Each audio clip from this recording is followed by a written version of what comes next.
Interview hall में क्या question पूछे गए, ताकि आपको एक अलग इंसाइट मिल पाए। और उन एस्पिरेंट के लिए ये मैसेज काफ़ी अच्छा डिलीवर करने वाले हैं सर, जो 2024 और 25 को टारगेट करें। सर कॉन्ग्रेचुलेशन पहले इंटरव्यू अपेयर करने के लिए। Thank you. क्या नाम है सर और attempt medium? My name is Aman Verma, and this was my first attempt. And my Attempt. medium is English. Attempt आपका कौन सा? First attempt. First attempt English medium. First attempt. Okay okay. तो sir ये journey जो रही है first लगाने वाली इसके पीछे डेली रूटीन क्या फॉलो किया है आपने? Daily routine I would say कि कोई मेरा डेली रूटीन ये नहीं था कि मुझे पढ़ाई करनी है अपने रूटीन के बीच में, बट मेरा पूरा रूटीन पढ़ाई से था। उस पढ़ाई के बीच में मैं बाकी काम करता था, जैसे नहाना धोना, दोस्तों से मिलना। बट मेन चीज़ पढ़ाई है। जब भी फ्री टाइम मिले तो पढ़ाई करिए, और अगर आपको कुछ और करना है तो वो पढ़ाई से अलग करिए। बट मेन आपकी कोई रूटीन नहीं होना चाहिए। आप जाग रहे हैं, सो रहे हैं, अगर आपको निकालना है तो आपकी पढ़ाई होनी। ओके, इंटरव्यू हॉल में जब अपीयर होते हैं, जाते हैं आप, तो वो माहौल बताएं। आपके सामने जब ऐसे लोग बैठे होते हैं जो अपने फील्ड के एक्सपर्ट होते हैं, वहाँ जाके कितना नर्वस थे आप, या फिर नर्वस नहीं थे, या पहला क्वेश्चन क्या पूछा गया, वो माहौल बताएं आप। नर्वसनेस थोड़ी बहुत तो सबको होती है, बिकॉज ऐसा स्टेज है जहाँ आप काफ़ी मेहनत करके पहुँचे हैं। No doubt. एंड तो वो nervousness is all right, but आपको कंट्रोल करना है, बिकॉज अगर नर्वस हो गए तो परफॉर्म नहीं कर पाएंगे। बट नर्वसनेस भी एक हद के बाद चली जाती है, because board members will try their best कि आप कंफर्ट हो जाओ पहले। हाँ, और बाकी मेरा फर्स्ट क्वेश्चन मेरा सुमन मैम का बोर्ड था, तो उन्होंने मेरा फर्स्ट क्वेश्चन डायरेक्ट मेरे होम स्टेट शिमला से ही पूछा था। शिमला से आप हो, तो कुछ क्वेश्चन वगैरह अगर बताना चाहें आप, स्टैटिक्स ओरिएंटेड क्या पूछा गया, करंट ओरिएंटेड क्या पूछा गया? फर्स्ट ऑफ ऑल इंटरव्यू में मॉक्स जो हम देते हैं उसमें बहुत ज़्यादा टेक्निकल चले जाते हैं हर चीज़ में, बट आपको ज़्यादा फोकस बेसिक्स पे करना है। फॉर एग्जांपल जैसे मेरा अगर कॉर्पोरेट गवर्नेंस एक सब्जेक्ट था ग्रेजुएशन में, तो मेरे से बिल्कुल बेसिक पूछा गया, उसका ज़्यादा टेक्निकल नहीं पूछा गया। सिमिलरली IR वगैरह में भी बेसिक, जो आप मेंस के लिए टेक्निकल पढ़ते हैं, ज़्यादा टेक्निकल होने की ज़रूरत नहीं है, क्योंकि आपके पास 20 से 30 सेकंड का टाइम होता है, तो आपको बिल्कुल crisp and to the point एक आंसर बताना होता है। फैमिली कोई आई है साथ में इंटरव्यू दिलाने? नहीं, मैं अकेला। अकेले? आप कहाँ रहते हैं? आप घर से रह के तैयारी करते हैं या दिल्ली? मैंने पूरी तैयारी घर से। घर से? कोचिंग वगैरह? कोचिंग कोई नहीं।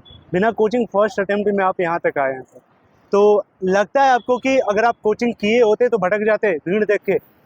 मैं एक बार दिल्ली आया था बिल्कुल प्री से पहले। अच्छा। तो मैंने यहाँ का माहौल देखा कि कितना स्ट्रेस है, कितना कंपटीशन है, और प्लस मैं किसी कोचिंग को ब्लेम नहीं कर रहा, बट उनका भी एक ज़रूरी है कोचिंग। जिन लोगों को डायरेक्शन तो भाई देते ही है, डायरेक्शन है, बट ऐसा नहीं है कि सबको ज़रूरत है। वो एक इनसिक्योरिटी का माहौल है जिसमें लगता है कि कोचिंग के बिना क्लियर किया ही नहीं जा सकता। Coaching is just a medium, और अगर आपको लगता है आपको ज़रूरत है, देन आई वुड से कि डेफिनेटली जाइए। बट अगर आप में कॉन्फिडेंस है और आपको लगता है कि आप कर सकते हैं, main thing is self study. अगर आप कोचिंग भी कर रहे हैं तो at least 50% of time self study को देना होगा, क्योंकि सेल्फ स्टडी ऐसी चीज़ है जो कोई कोचिंग रिप्लेस नहीं कर सकती। और वहीं लोग चूक खा जाते हैं कोचिंग वाले, वो सेल्फ स्टडी को टाइम नहीं दे पाते। ओके, इस वीडियो को डिटेल्ड मैं बनाने वाला हूँ इस पॉइंट पे, बिना कोचिंग फर्स्ट अटेम्प्ट यहाँ तक आए हैं, इनके सारे डायमेंशन मैं ओपन करूँगा। ये वीडियो थोड़ी डिटेल्ड होगी, बड़ी होगी, लेकिन आपको सारे डायमेंशन ओपन इसमें होंगे, सर करेंगे।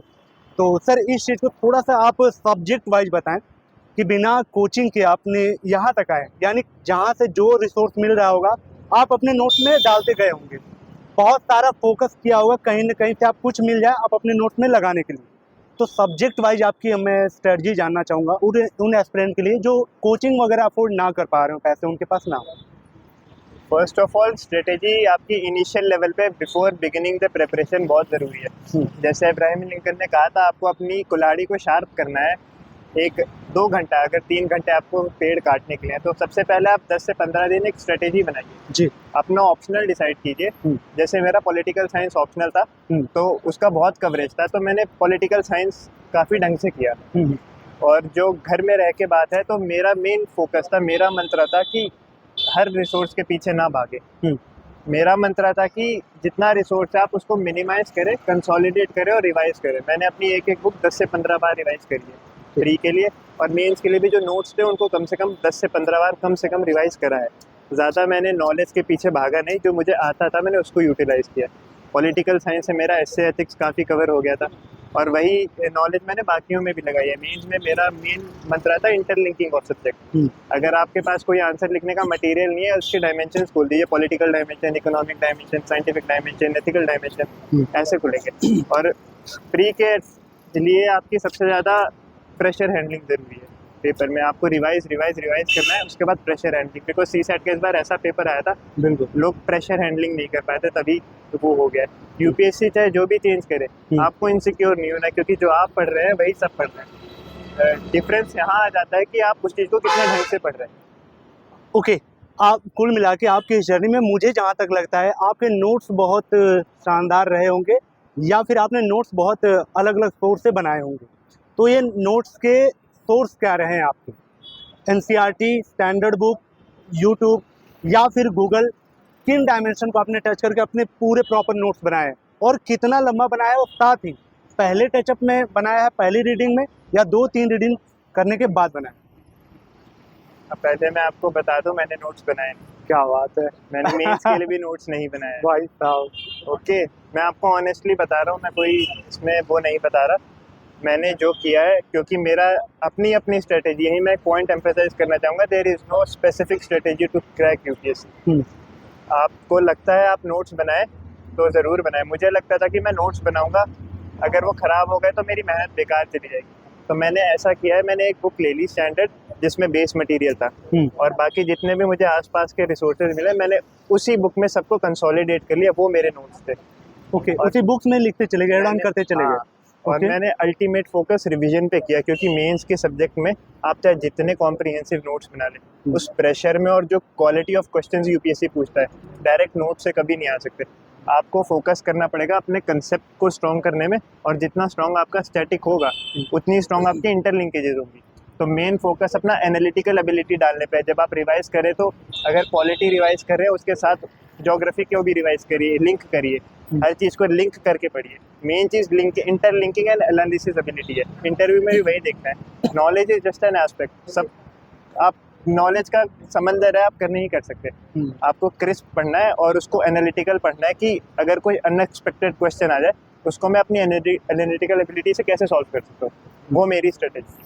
ओके, इस गैप को थोड़ा भरते हैं। जो लोग कहते हैं कि आपको एकदम पतला सा नोट्स बनाना पड़ेगा, ताकि एग्ज़ाम से 10-15 दिन पहले या फिर एग्ज़ाम टाइम में भी उसको जल्दी जल्दी रिवाइज किया जा सके। आपने पूरी बुक्स में ही वैल्यू एडिशन करते चले गए। इतनी मोटी बुक थी सारी, सब सब्जेक्ट की। लास्ट मोमेंट में वो रिवीजन फिर कैसे किया आपने? प्रेशर नहीं है आपको, या पहले क्लियर कर लिया प्रेशर? ये जो आपका नोट्स का था, मैंने नोट्स नहीं बनाए, लेकिन लास्ट मिनट में मैंने बिल्कुल 2 दिन पहले एक माइक्रो नोट्स बना रहे थे, जिसमें मैंने कोई कंसेप्ट नहीं लिखा। मैंने वैल्यू एडिशन मटेरियल लिखा, जैसे डाटा कोड करना हुआ, कोई फेमस कोट्स कोड करना, फ्लो चार्ट वाइज। बिल्कुल फ्लो चार्ट वाइज। जैसे मेरा पॉलिटिकल साइंस ऑप्शनल था और एथिक्स होता है, तो मैंने सारे कीवर्ड्स लिख लिए। जैसे पॉलिटिकल साइंस में कॉम्प्लेक्स इंटरडिपेंडेंस, एथिक्स में इंटेग्रिटी, ये सब लिख लिए, और उसको 5 मिनट पहले देख लिया कि ये मुझे आंसर में डालना है, ताकि मेरा जनरल आंसर में ये डालूंगा तो वो एकेडमिक आंसर लगेगा। तो बिल्कुल माइक्रो नोट्स आप 1 हफ्ते पहले बना सकते हैं, बिकॉज आपको अपना आंसर डिफरेंशिएट करना है। तो उस टाइम आपको ऐसी चीज़ें पढ़नी होगी जो आपके बिल्कुल माइंड में रहे मेन में लिखने। तो ये था। होप गाइस ये वीडियो बहुत ही क्रिस्प और क्लियर है। मे भी ये थोड़ी डिटेल्ड वीडियो जा रही है, आपको चीज़ें समझ में आ रही होंगी। कैसी लग रही है कमेंट करते चले। अगर कोई क्वेश्चन छूट रहा है मुझसे, वो भी करते चले, मैं ताकि अगले टॉपर कैंडिडेट तो पूछता चलूँ। ये बहुत डिटेल्ड वीडियो बन रही है। तो सर आपके ये तो रहे स्ट्रेटजी कि आपने बताया अपने नोट्स और फर्स्ट अटेम्प्ट का, और बिना कोचिंग का सारी चीज़ आपने बता दी। इंटरव्यू को आपने कैसे फिर अपने तैयारी में लाया, क्योंकि आपने तो अपनी सारी जर्नी ऐसे तैयार की। इंटरव्यू का क्या एक्सपीरियंस रहा है? इंटरव्यू में मुझे लगा कि मुझे मॉक्स देने चाहिए, वो भी ऑफलाइन, क्योंकि ताकि मैं उस माहौल में ढल जाऊँ। हाँ। तो मैंने 3-4 मॉक्स दिए हर जगह, बट अल्टीमेटली आपको बस मॉक्स की यूटिलिटी ये है कि आपको एक एनवायरनमेंट फ्रेंडली कर देते हैं और एक सोचने का तरीका दे देते हैं, कैसे एजेड लोग सोचते हैं हमारे पर्सपेक्टिव से डिफरेंट, तो प्रेडिक्ट कर सकते हैं क्वेश्चन। लेकिन एक्चुअल इंटरव्यू में बहुत ज़्यादा फंडामेंटल्स पे पूछते हैं। ओके। और मॉक्स में वो बहुत ज़्यादा टेक्निकल चले जाते हैं। तो आपको मेन चीज़ वही है कि काम रहना है और एनालिटिकल एबिलिटी पे ध्यान देना है और प्रेशर नहीं लेना। ड्यूरिंग प्रिपरेशन आपकी जो पर्सनालिटी ग्रूम होती है, इनहेंस होती है। आपको लगता है कि एक सिविल सर्वेंट बनने के लिए ड्यूरिंग प्रिपरेशन ही आप अपनी पर्सनालिटी को इनहेंस करते हैं, तो आपके डायमेंशन क्या रहे हैं अपनी पर्सनालिटी को लेके? फर्स्ट ऑफ ऑल ये पेपर इतना हम्बलिंग करने वाला है कि आई नो मेरे कई फ्रेंड्स हैं मेरे से ज़्यादा नॉलेज बेस है, मेरे से ज़्यादा डिजर्व करते थे, बट फॉर सम रीज़न नहीं हो पाया। तो आपको ये एग्ज़ाम में मेरी सबसे मेन सीख है, फर्स्ट ऑफ ऑल आप किसी को बिलीव ना करिए कि यही तरीका है श्योर शॉट, आप अपने ऊपर बिलीव रखिए, जो आपको लगता है सही करे उसको आप रिस्क लीजिए और उसको कॉन्फिडेंस से खेलिए। एंड सेकेंड ऑफ ऑल एक फिलॉसफी है एथिक्स में, निष्काम कर्म। आपका केवल काम कर्म करने का है, बाकी there are so many variables, अगर आप उनके बारे में सोचेंगे तो वो आपको प्रेशर देगा और प्रेशर हमेशा नेगेटिव खेलता है। तो जब भी आप एग्जाम से पहले की मेंटालिटी, एक हफ्ते और एक दिन की मेंटालिटी, वो इज़ अ गेम चेंजर। आपने जितना पढ़ा हो लेकिन एक हफ्ते और एक दिन पहले आपको बिल्कुल पॉजिटिव माइंडसेट से रहना है कि मैंने पढ़ा है बस और मुझे करके आना है, निष्काम कर्म, तब कोई प्रेशर लेने की ज़रूरत नहीं है। ये मेरी पर्सनैलिटी में सबसे इम्पोर्टेंट चीज़ है। ओके, प्री में कितने मॉक टेस्ट आपने लगाए? मेंस की कितने घंटे आंसर राइटिंग की? प्री में मैंने मॉक टेस्ट की यूटिलिटी है कि नंबर्स पे कोई इट डज नॉट डिपेंड कि आपने कितने दिए। आपको एक अपनी स्ट्रेटेजी बनानी होती है प्री के लिए। जैसे एक कई लोग होते हैं जो एग्रेसिव अटेम्प्ट करते हैं तब उनके ज़्यादा नंबर आते हैं, और कई होते हैं जो कम अटेम्प्ट करते हैं उनकी नेगेटिव मार्किंग कम होती है। तो आपको वो स्वीट स्पॉट ढूंढना है। आपकी जो स्ट्रेटेजी बन गई है वो आपको असली पेपर में देना है, चाहे अनटिल अनलेस बहुत ज़्यादा डिसरप्टिव पेपर आ जाए, तब you have to adapt yourself. But जो आपने स्ट्रेटेजी बनाई है उसको एक स्वीट स्पॉट उसके हिसाब से करना, और कोई भी मॉक टेस्ट PYQ को नहीं तोड़ सकता। आप PYQ पे सबसे ज़्यादा फोकस कीजिए और उनके ऑप्शंस को एनालाइज कीजिए, क्योंकि there is massive repetition from options. तो PYQ की सबसे इम्पोर्टेंट एबिलिटी प्रोडक्टिविटी है, एंड मॉक्स आपका एक स्ट्रेटेजी डिफाइन करने में और आपके जो सिली मिस्टेक्स जो आप करते हैं, वाइल फिलिंग, दूर करता है। जल्दी जल्दी कोई वर्ड मिस कर दिया, वो चीज़ें आप नोट कर लीजिए कॉपी में क्या मिस्टेक्स हो रही हैं। अगला मॉक देंगे तो उन चीज़ों को पहले पढ़िए और ट्राई कीजिए वो मिस्टेक्स दोबारा ना हो। और आंसर राइटिंग आपने कितने घंटे की लगभग? आंसर राइटिंग मैंने एंड में करी है। मैंने आई वुड से कि 4 से 5 मॉक टेस्ट दिए, और वो मैंने किसी की टेस्ट सीरीज़ नहीं ली। मैंने केवल क्वेश्चंस उठाए, उनको लिखा, उनको टॉपर्स की कॉपी से एनालाइज किया और देखा कि मेरे में क्या गलती आ रही है और मैं इसको कैसे बेटर कर सकता हूँ। बिकॉज ज़्यादा कोई बहुत इवैल्यूएशन का फीडबैक नहीं आता। यूपीएससी में आपको खुद से करना है, खुद की डेवलप करनी है एनालिटिकल एबिलिटी। तो अपने आंसर के साथ खुद बैठिए और इंटरलिंक करिए, एनालाइज करिए, ये वो करिए। ऐसा नहीं कि 50 टेस्ट लिखनी है। जहाँ पे आपको लगता है आप टाइम पे पेपर कर पा रहे हैं और एक क्वालिटी आंसर दे पा रहे हैं, वहाँ पे आप उस चीज़ को स्टैटिक और अपने रिवीजन वगैरह में कर सकते हैं। ओके, लास्ट मैसेज उन एस्पिरेंट के लिए, कुछ आपके मन की बात हो अब तक के एक्सपीरियंस के आधार पे कुछ कहना चाह रहे जो फर्स्ट अटेम्प्ट देने वाले हैं 2024 या 25 में, क्या मैसेज है मन की बात? देखिए, मेरी फर्स्ट अटेम्प्ट है तो मेरी मन की एक ही बात है, यूपीएससी के साथ ये ना सोचे कि मैंने जाना है और मेरा निकलना ही है। आपका माइंडसेट होना चाहिए मैंने जाना है और अपना बेस्ट देना है। ओके, तब आपको ना प्रेशर होगा और अपने पे बिलीव रखिए।